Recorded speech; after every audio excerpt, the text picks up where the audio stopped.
Papunta tayo ngayon kay Ronaldin sa katulong natin sa pagbibigay ng munting tulong at para kamusahin ulit si Nanay Kunching, Nanay Lorna at Nanay Sean. Doon tayo makikipark sa kanila ngayon gawa ng walang parking doon kila Nanay Kunching at baka mahirapan tayo at makaistorbo sa daan. See you guys, sana panoorin nyo to hanggang sa matapos.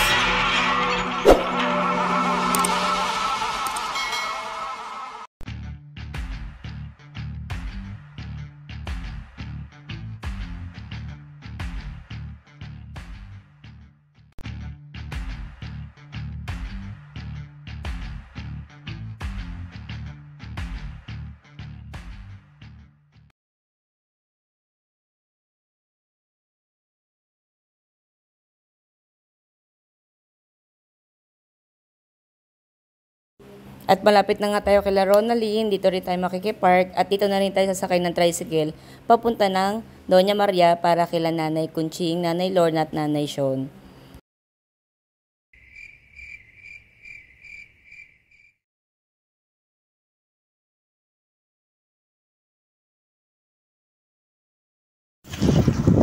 Pupunta po tayo ngayon sa bahay ni Nanay Kunching. Magbibigay ng munting tulong galing kay Mother Uning Vlog.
At nasa biyahe pa rin nga tayo, nag-tricycle na lang tayo gawa ng wala namang magpapag-parkingan kila Nanay Kunching.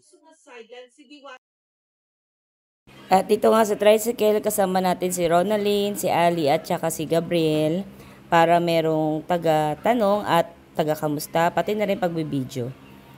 At taga-abot na rin kung sakali.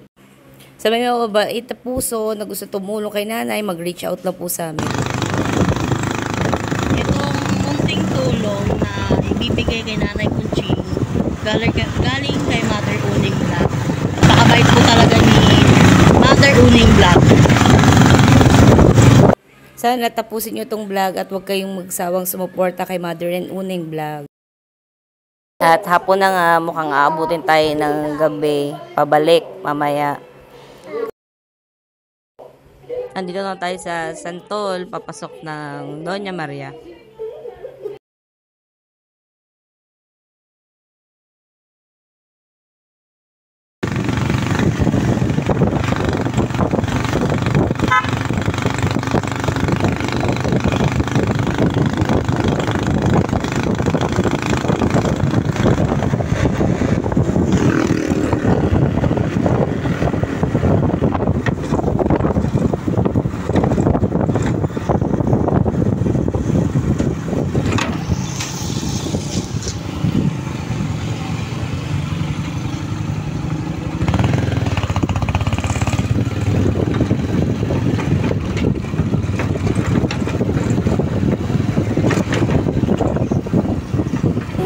Medyo malapit na nga tayo.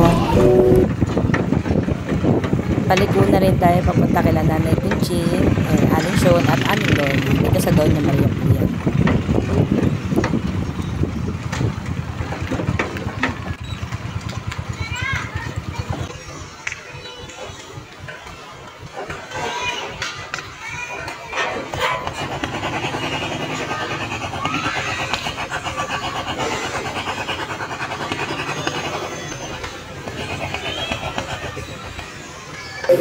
Ito na nga po yung lugar papasok nila Nanay Kunching. Pupuntahan na po natin muna yung unang na apartment ni Nanay Kunching na mataas.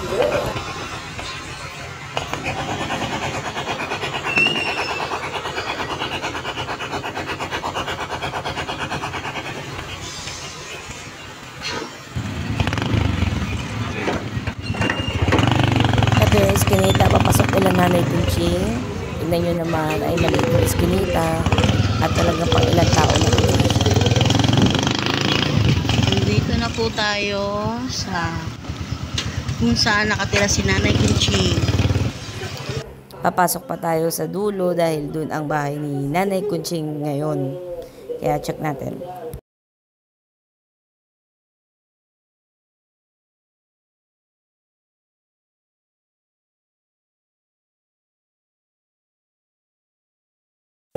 Ito yung mataas na tinitirhan dati ni Nanay Kunching na nahihirapan siyang umakyat bumaba noon.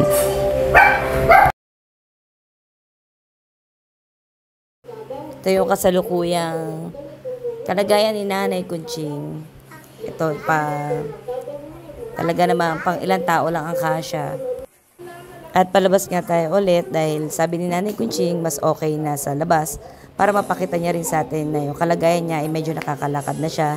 Plus yung aso niyang wild na naging dahilan ng aksidente niya ay mahirap sawayin. Kaya andito tayo ngayon, pinapakita niya rin sa atin na medyo nakakalakad na siya. At bumubuti na kahit paano ang pakiramdam ni Nanay Kunching. Ito na po ang kondisyon ngayon ni Nanay Kunching.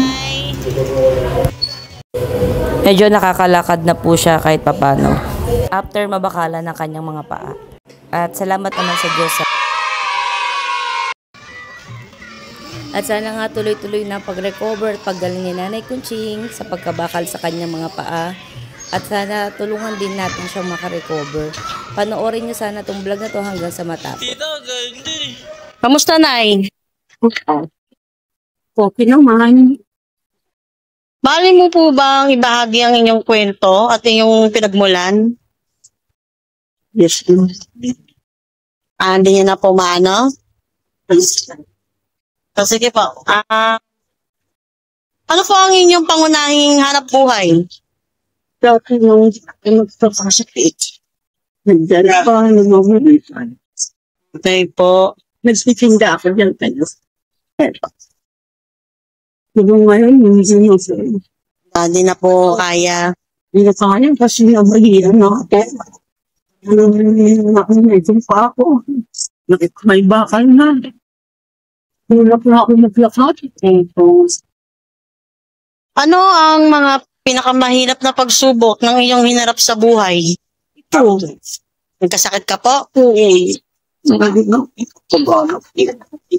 Kumakain na siya. Hindi ako pababa sa mga hindi ako tingin ng liit.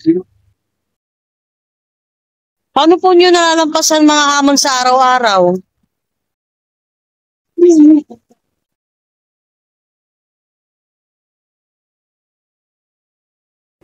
Medyo emotional pa nga rin si Nanay at naiiyak pa rin siya dahil hindi siya makapagtrabaho gawa ng sitwasyon niya. Ano na lang po, Nay? Ano po ang inyong pangarap para sa inyong sarili at sa inyong pamilya? Gusto ko niya. Wala yung nakadati. Dahil tawaan ko sa kanila. Hindi na sila pag-problema.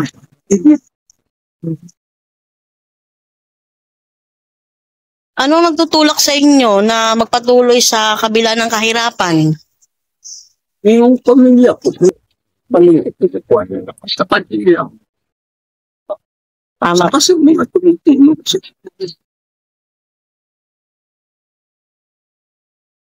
Ano ang nais ninyong iparating sa mga taong nais tumulong sa mga tulad nyo? Sige po. Opo. Wala yung tulong sa akin. Kaya maraming nagpapasalamat po sa kanila. Tumutulong sa akin. Nagkaganito na po sila na ospital. Ako Ang gawin ko, po sa bahay. At medyo hirap nga si nanay magsalita, medyo struggle siya sa pagsasalita ngayon, kaya medyo hindi natin masyadong maintindihan yung sinasabi niya. Paano po ninyo nais na maalala o makita ng ibang tao ang inyong kwento?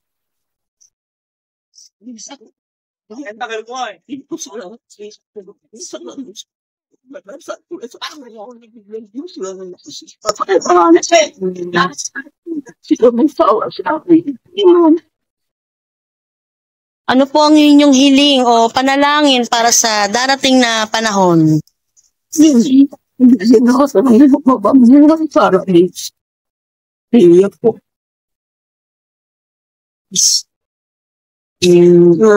Ganito ako, maraming pinagpilans. Ano ang pinakamahalagang aral na natutunan ninyo sa inyong buhay? Ito, Yung kasakit po kayo? masakit ito. Yung talagang problema ito.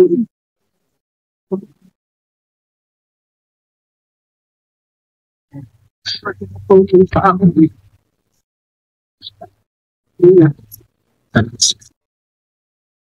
Pangit.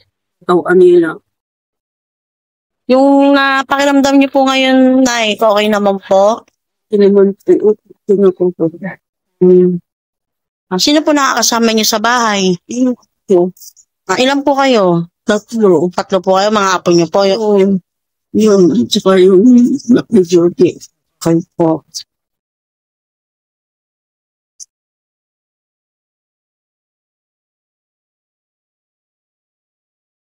Sa nais mong tumulong kay Nanay Kunching, pwede niyo pong kontakin si Mother Uning Vlog. Ano naman po masasabi niyo kay Mother Uning sa biyayang ibibigay niya po? Ito po, munting tulong po galing kay Mother Uning. Salamat. Masalamat. Pangalan ko. Maraming salamat. Nagbigay sa akin. Pinagdagawa. Maraming salamat po. Pinagayan ko na po ng isang sa akin. Mula si Ayaw. Siya. Maraming salamat dahil. Maraming salamat dahil. Mga babamuhin. Para maraming ito ngayon. Salamat po. Sa nais po magbigay ng tulong kay Nanay Kunching sa kalagayan niya ngayon, pwede po kayo mag-reach out sa amin at kay Inday Vasquez at dito na rin po sa YouTube channel ng Mother and Uning Vlog. Makakaasa kayo na ang tulong nyo ay makakarating agad-agaran sa kanya. Maraming salamat po uli sa pagsuporta mula kay Mother and Uning Vlog. Tao po. Ay, sorry. Nay, may bigay po si Mother Uning, munting tulong po. Salamat po. Ang binigay ni Mother Uning. Maraming tulong to sa akin.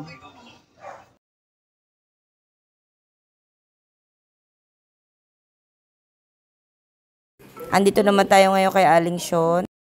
Munting tulong galing kay Mother Uning. Salamat po sa bigay ninyong tulong makakaano sa amin ni Mother Uning. Pagkain. Buhayan. Marami po salamat. Sana bigyan kayo ng lakas ng katawan.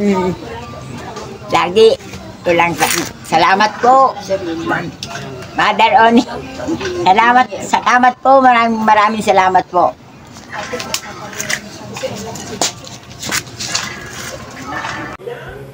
At nahatid na nga po natin si Ronaldin at nakuha na rin po natin yung sasakyan sa pinagparkingan sa kanila. Ngayon naman ay papunta muna tayo saglit ng simbahan ng Quiapo. At medyo traffic nga ngayon papuntang Quiapo, kaya waiting lang. Pupunta tayo doon para magpasalamat sa mga blessing na natatanggap natin, lalo na nung taong 2024 at ngayong taon.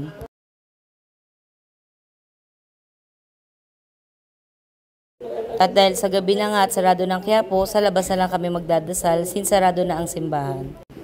Magpasalamat muna dito sa Quiapo. At muli guys, maraming salamat sa pagsuporta kay Mother and Uning Vlog.